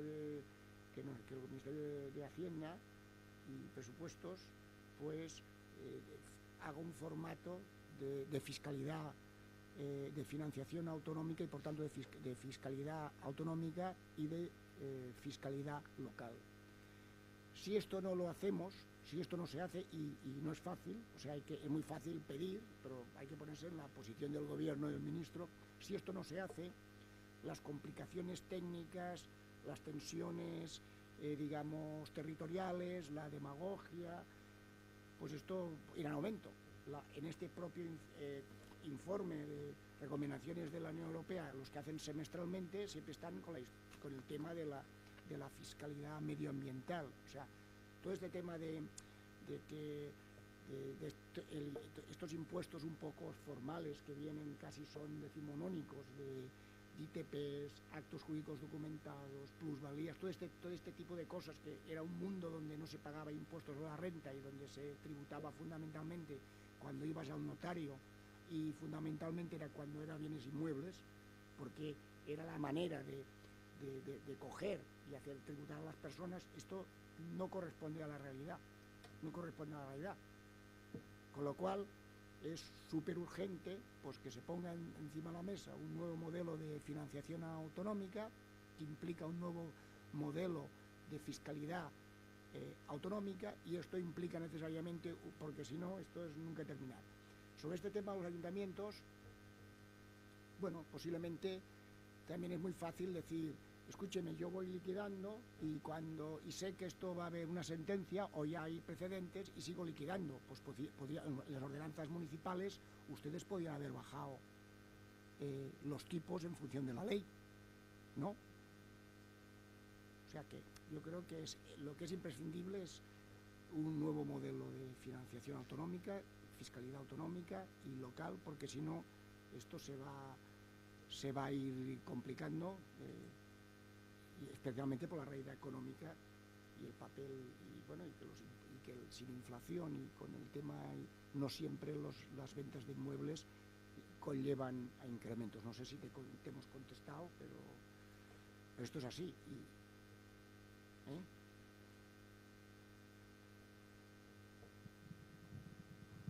Sí, yo quería preguntarle, bueno, un poco más de concreción cuando hablan de facilitar la regularización tributaria. Habláis del 20% más intereses de demora. A ver si podéis concretar más, es decir, en vuestra opinión, ¿a dónde se debería ir? ¿Más hacia un 10%? Y luego hay dos formas de rebajar la distancia entre regularizar voluntariamente y que te pille la administración, y es o bien reduciendo el coste de regularizar voluntariamente o incrementando el coste de que te pillen. No sé, una reflexión al respecto. Demasiado Jesús. Bueno, nosotros no hemos concretado que simplemente, pues sí, incrementar la distancia. Pues eso que dices tú, si ahora es un 20% más intereses de demora a partir del año, pues bueno, pues eso es, claro, el primer día, pues esto se acerca mucho pues a esta sanción que al final queda, no sé, 27 no sé cuánto, sí, cuando se reduce, ¿no? Bueno, pues entonces, pues no sé, pues que cuando ha pasado un año y no sé qué, pues que sea a lo mejor un 10%, que, o sea, aunque desde luego incrementar la distancia, no subiendo las sanciones, en nuestro punto de vista, ¿vale?, sino rebajando los recargos, esa es la idea. Un día es el 5%, que también, hombre, está claro que la administración tiene que defenderse para que no presentemos el impuesto cuando queramos, ¿no? Pero bueno, en fin, pues aquí hay un tema importante, que le voy a pedir al Jesús que está a mi izquierda, que es el tema de las, que bueno, que vuelvo a repetir, que tiene un componente moral, pero la moralidad es una cosa y la otra cosa también hay que hacerla con lo práctico, ¿no? De las personas que no se acogieron a la regularización o bien que no declararon de bienes al extranjero. Entonces aquí hay un tema importante que sería un tema concreto de este conflicto un poco moral, ético que hay, el técnico, ¿no? No sé qué opinión tienes. Perdóname que te hemos metido en un lío sin querer, pero... Bueno, a ver, como tiene que ver algo con el fraude, ¿no? Vamos a ver. Yo creo que efectivamente hablamos de la regularización cuando hay cuota, ¿no? Hemos estado hablando y entonces lo que se ha propuesto es, en definitiva, es decir, reflexionar.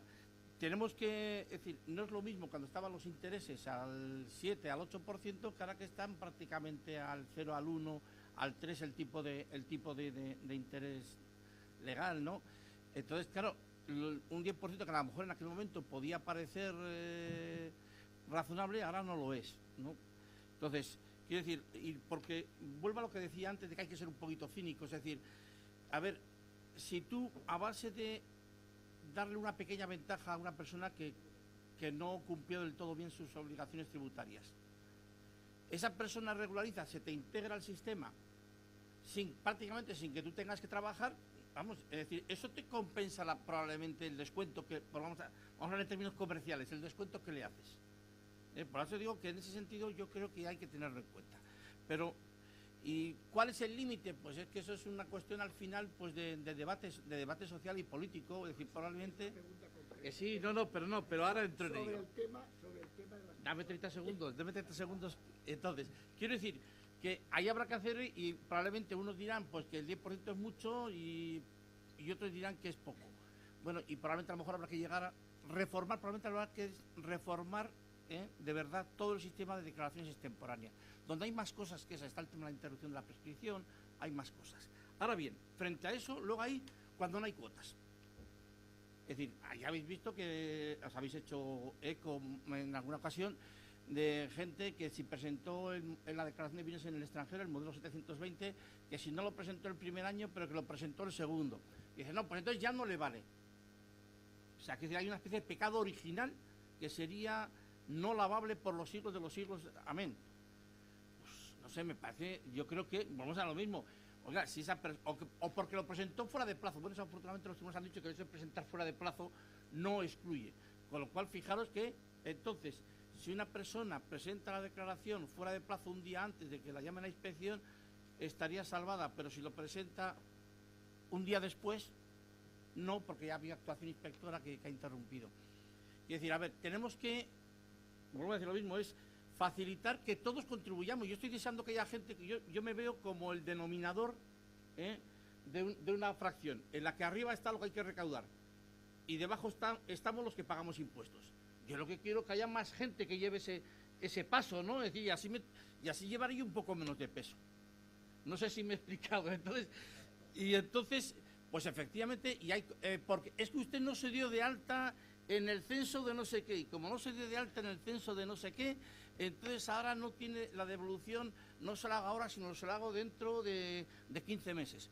O sea, hay muchas cosas de ese tipo, que donde, a ver, las consecuencias, incluso lo que se hablaba antes de las opciones, en algunos casos. Es decir, la irrevocabilidad de las opciones, hay que ver, bueno, en qué se perjudica a Hacienda de que yo cambie una opción que todavía no he ejercido. No sé muy bien, no sé, es decir, entonces quiero decir que para mí el reto va mucho más allá del tema del 10%, es un planteamiento más general de cómo hay que hacer para facilitar, porque el problema esto es como los bancos antiguamente, quiero decir, que la mejor forma de no tener impagados era dejar que no se acumulasen 3 recibos. Entonces quiero decir, si tú a una persona que no declaró, cuando intenta declarar, la fríes a sanciones, a recargos o a impedimentos, esa persona no regularizará. Entonces, y al final salen perdiendo las dos partes. Pues será mejor favorecer que no digo que se escape de rositas, ¿eh? Yo no estoy diciendo que se escape de rositas, porque entonces nadie declararía y dice, bueno, a ver, cuando han pasado 3 años, a lo mejor me va a caer una inspección, yo creo que este año debería regularizar, ¿no? Claro, también es que no hay que ser ingenuos. O sea, no se trata de regalar las cosas, pero sí de no hacer tan oneroso, insisto, no solamente lo que es el dinero, sino todo ese conjunto de efectos secundarios, de derecho a que si entonces no puedo pedir la devolución, que si entonces esta declaración porque la presenté sin haber dado todavía el alta entonces no es válida, todo ese tipo de consecuencias que muchas veces es incluso más importante y frena mucho más las regularizaciones que el propio hecho en sí de las cuotas.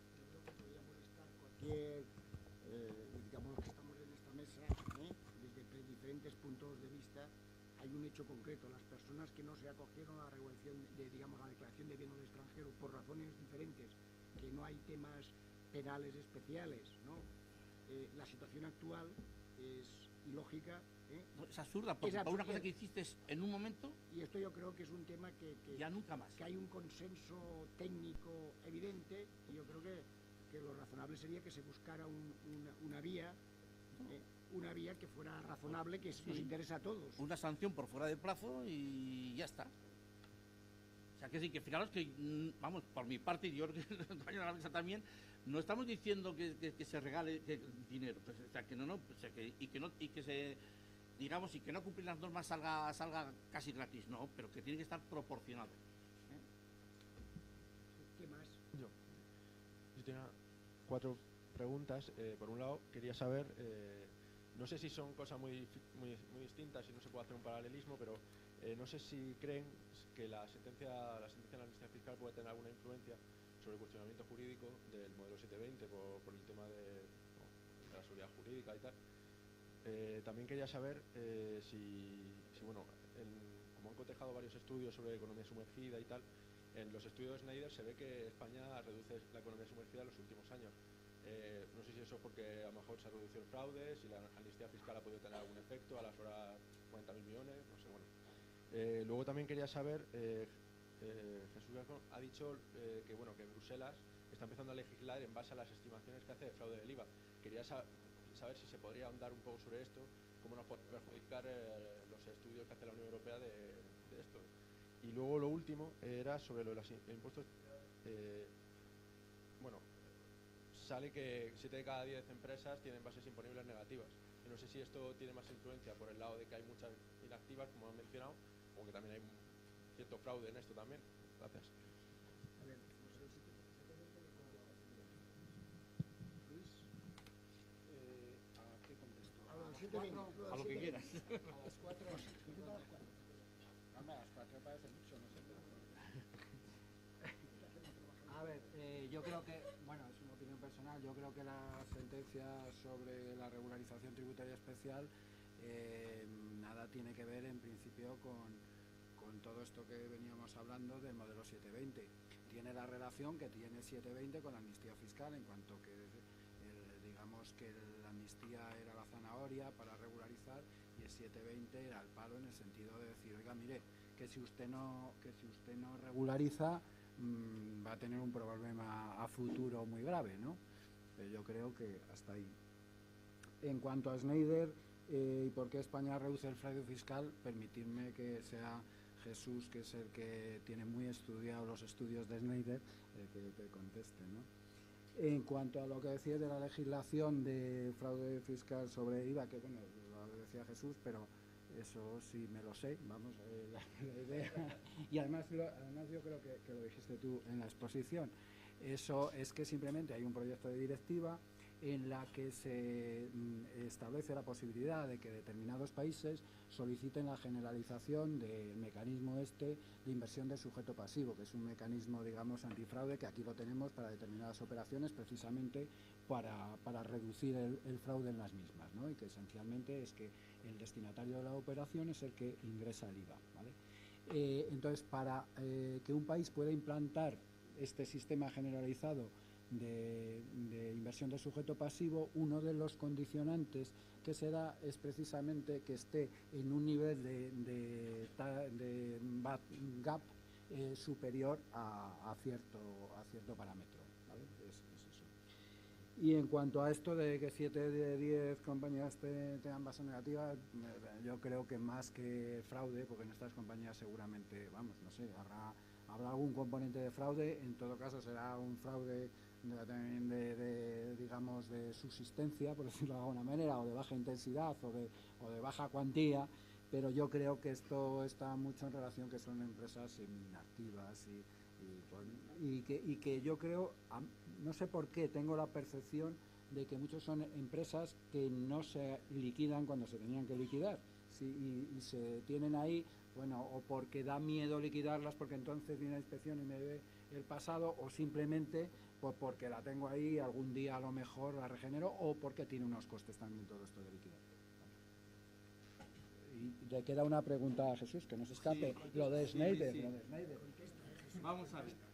El problema de lo de las estimaciones de Schneider, de la economía sumergida en España, es muy curioso, porque hay un momento, yo creo que, no sé si es hacia 2005 o 2006, si no recuerdo mal, que dice que la economía sumergida en España es el 19,2 y prácticamente se tira 10 años sin cambiar. Vamos, no, 8 años. A pesar de la diarrea de normativa tributaria que ha habido en todo ese tiempo. Primero en la última época de Zapatero y luego en la época de Rajoy. Entonces quiere decir, con lo cual quiere decir que no es un problema, vamos a decir, político, sino simplemente que había que acometer. Y no se han reflejado, no se han reflejado. Entonces eso, y sin embargo, ¿cuándo se empiezan a bajar? Empiezan a bajar cuando se produce un cambio de metodología. Entonces es un caso, es decir, y no solamente ocurre en España, sino que ocurre en todos los países, al margen de las medidas fiscales que se hayan producido. Luego parece que esas variaciones que ha habido, yo creo que yo no sé si ha sido a partir de 2012, 2014 en adelante, es decir, se producen en casi todos los países, por lo menos los países OCDE más o menos, ¿no? Entonces es un problema, es sin efecto de un cambio de metodología. Cambio de metodología que probablemente incorpore un efecto acumulado de años anteriores, ¿vale? Pero que no se detectó en su momento, porque a lo mejor se utilizaban unos indicadores muy parecidos y como en esos años el PIB en muchos países desarrollados apenas varió, entonces claro, y entonces el indicador de Schneider está muy vinculado al PIB, entonces en el momento, entonces si el PIB no se mueve, me parece que hay un estudio de Feige que dice que el 98% de los indicadores de Schneider dependen del PIB. Entonces, quiere decir, claro, si el PIB no se mueve, y eso en el caso de España es cierto, entonces el indicador no se mueve, aunque de hecho esté habiendo cambios, lo cual indica que no es un buen estimador de economía sumergida. Entonces, y lo que se ve es cuando uno analiza los diferentes estudios de Schneider, bueno, ha habido casos en los que incluso en 2 años ha hecho como 3 o 4 estimaciones diferentes, pero si uno lo va mirando en el tiempo y va viendo que lo que sí ocurre es que las estimaciones se van reduciendo, teniendo en cuenta que además se ve un cierto sesgo en las estimaciones de Schneider en contra de los PIGs. O sea, es curioso porque ante datos muy parecidos, de otro tipo, sin embargo, las estimaciones de fraude de Portugal, Italia, Grecia, España son peores que los de otros países. Bueno, hay una tabla suya en la que España tiene más economía sumergida que el Chad, lo cual parece un poco fuerte, ¿no? Entonces, quiere decir, pues digo que hay varios factores que influyen, ¿no? Probablemente a lo mejor las estadísticas, los datos que ha proporcionado Chad no eran tan fiables como los de otros países y cosas de ese estilo, pero pensad que ahora mismo, por ejemplo, las últimas estimaciones de Schneider, que nos vienen a dar como un 16%, ¿no?, de economía sumergida del PIB, creo que para Alemania y Canadá están en el entorno del 11-12% de PIB. O sea, que estamos, como decía Martín y decir al principio, es que realmente a medida que se han ido puliendo todos esos estudios del método MIMIC, entonces la distancia de España con otros países, entonces resulta que se va cortando. Y yo creo que eso es simplemente consecuencia de que se han ido refinando las estimaciones, pero aún así esas estimaciones es decir, no reflejan bien sobre todo los efectos de las variables no controladas, es decir, estas variables cualitativas. Ha habido una normativa de no sé qué, ha habido un cambio de tipos, es decir, eso no, yo creo que esos modelos no lo recogen bien. Es la impresión que a mí me da. Entonces, pero insisto, y el fraude fiscal, nuestra estimación, vamos, si queréis, para lo malo, la mía, para lo bueno, la de todos. Entonces, es que de 26.000 millones prácticamente es el 2,5% del PIB. Y eso es y entonces, quiero decir, y estamos en ese sentido, claro, lógicamente, porque como vas reduciendo los porcentajes, las distancias se acortan. Pero vamos, que estamos a niveles, insisto, perfectamente comparables con países de eso, tipo Alemania, tipo Canadá, que son países, digamos, poco sospechosos, ¿vale? Y entonces, incluso hemos estado en algunos momentos por debajo de los países escandinavos, digo, en relación con ciertos mitos, donde las encuestas dicen que un danés, si tuviese oportunidad de defraudar, defraudaría. En encuestas parecidas a las nuestras. Entonces, también es todo un mensaje. Sí, yo vuelvo a la amnistía y tengo dudas sobre cuáles son los efectos prácticos de la sentencia, porque no nos ponemos muy de acuerdo. Ha dicho Valentín Pich que en realidad pues, que parece que no tiene mucho recorrido. Es verdad que, claro, al no afectar a las regularizaciones ya realizadas, pues ahí no hay mucha tela que cortar, pero por el lado de los expedientes que estén abiertos, ¿afecta o no afecta la sentencia? Porque he leído de todo y cuando lo he preguntado no he encontrado consenso al respecto. Gracias. Bueno, hombre, vamos a ver, ya que tengo el micrófono abierto, entonces, a ver, desde luego, en los expedientes que no estén ahora mismo en curso, yo creo que la sentencia es muy clara. Al 8 pecho y no lo vas a hacer. Bien. En los expedientes que están abiertos, o sea, que todavía se haya producido un acto administrativo, pues tendrá que decir, yo creo que el Ministerio tiene una patata caliente. Vamos, el Ministerio y la Agencia tienen una patata caliente a ver qué deciden. Hombre, por justicia moral, lo lógico es que también se cerrasen, porque no tiene sentido que estos señores, porque les hayan abierto, entonces estos no les sean aplicables el respeto de la situación preexistente, ¿no? Pero jurídicamente me parece que es un tema que permitiría interpretaciones diversas, Entonces, de todas maneras, es Gascón que me matice y me diga que lo he hecho todo mal. A ver. No, bueno, sí, yo soy muy breve, vamos a ver. Yo creo que con la regularización aquella, lo único que se podía hacer era intentar arreglar 2008, 2009 y 2010, la renta de sociedades o no residentes. Eso era lo que se podía hacer. Entonces yo ingresaba determinada cantidad que se me tenía en cuenta como renta declarada cuando yo en aquellos ejercicios dejé de declarar rentas y adquirí unos bienes. Ese era el planteamiento. Incluso podía tener un efecto incluso por la diferencia de prescripción penal en el año 2007 desde el punto de vista penal. Vale. ¿Qué pasa con los expedientes, las situaciones firmes que se dice? Pues ¿qué pasa? Si no ha habido nada, esos años están prescritos. La declaración aquella como tal se puede comprobar, pero da igual. O sea, regularizabas lo que querías. Entonces no se puede decir, no, usted tenía que haber regularizado más. Bueno, pagué el 10% de estos bienes porque me dio a mí la gana. No quería regularizar sobre más bienes que tenía ocultos, ni sobre menos. Quería regularizar sobre esto. Pues ya está. Esa regularización en sí, el 10% aquel, eso yo creo que no se puede tocar. ¿Qué pasa? Que hay los ejercicios 2008, 2009, 2010, a día de hoy están prescritos. Pues no se puede tocar. ¿Vale? Ya está. Los que están abiertos, yo entiendo que están abiertos, entonces están abiertos a comprobación. ¿Qué pasará con el 10% que ingresaron? Pues habrá dos soluciones. Una, o le devuelvo el dinero porque esto era totalmente infumable, ¿verdad? No sé, parece que repugna un poco, ¿no? Que eso se haga. O se tiene en cuenta como un ingreso a cuenta. Bueno, y ya está. Porque, claro, tenerlo en cuenta, en fin, yo creo que por ahí deben ir los tiros, ¿no? Saldrán 1000 flecos, seguramente. Pero bueno, en principio así, a lo gordo, yo creo que debe ir por ahí.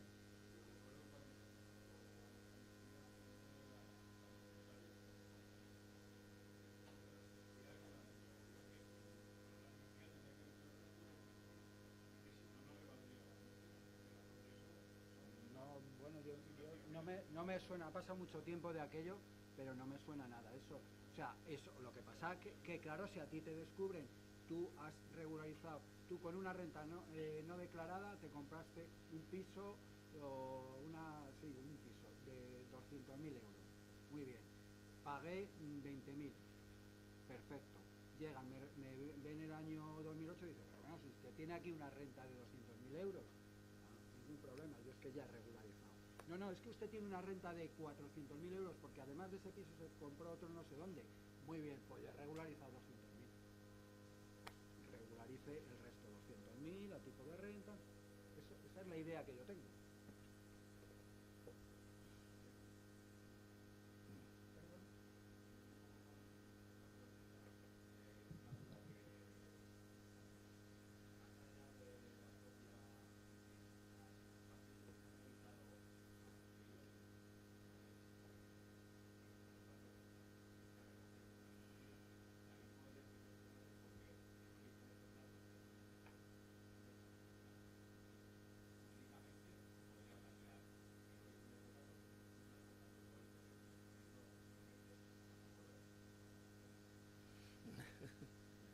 Eso, ahí sí. No, vamos a ver, es que yo creo que, claro, todos estos temas, a ver, yo veo tres posibles situaciones, seguro que hay muchas, efectos didácticos y en el plano intelectual, no porque yo tenga un especial conocimiento de estos asuntos y mucho menos porque esté interviniendo en algunos expedientes, claro.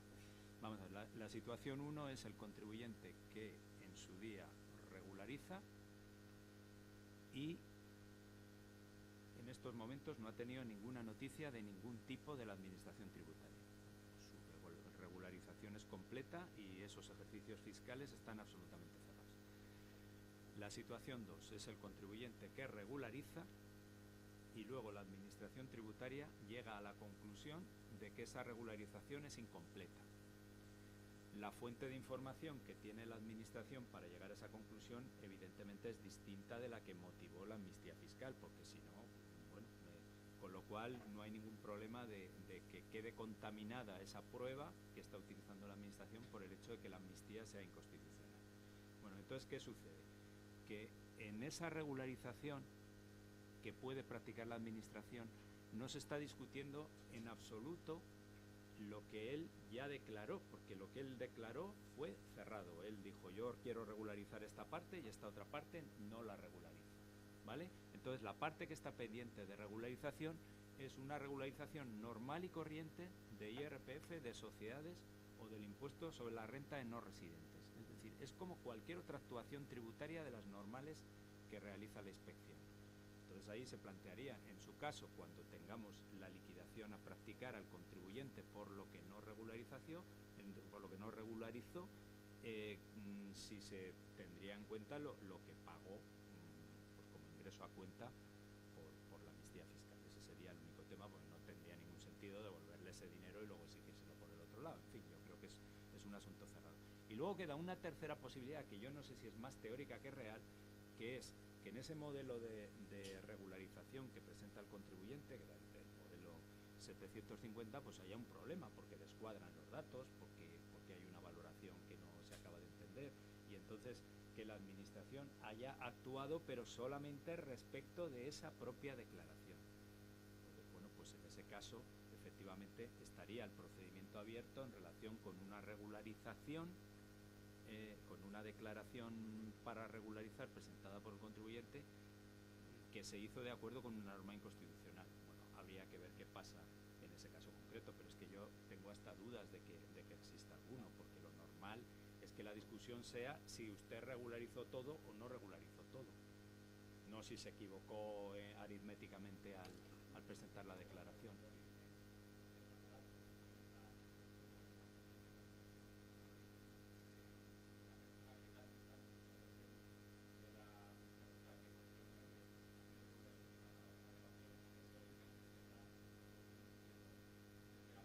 Pero yo creo que te ha contestado, te ha dicho, es que el dato aquel está ahí y no presenta problema. El problema lo presenta precisamente el dato que ha descubierto la Administración y que no estaba recogido en la regularización, que es por lo que le quieren regularizar el año 2010.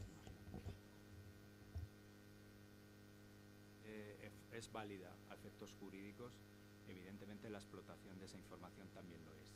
¿De acuerdo? Una cosita, yo creo que, si os parece bien,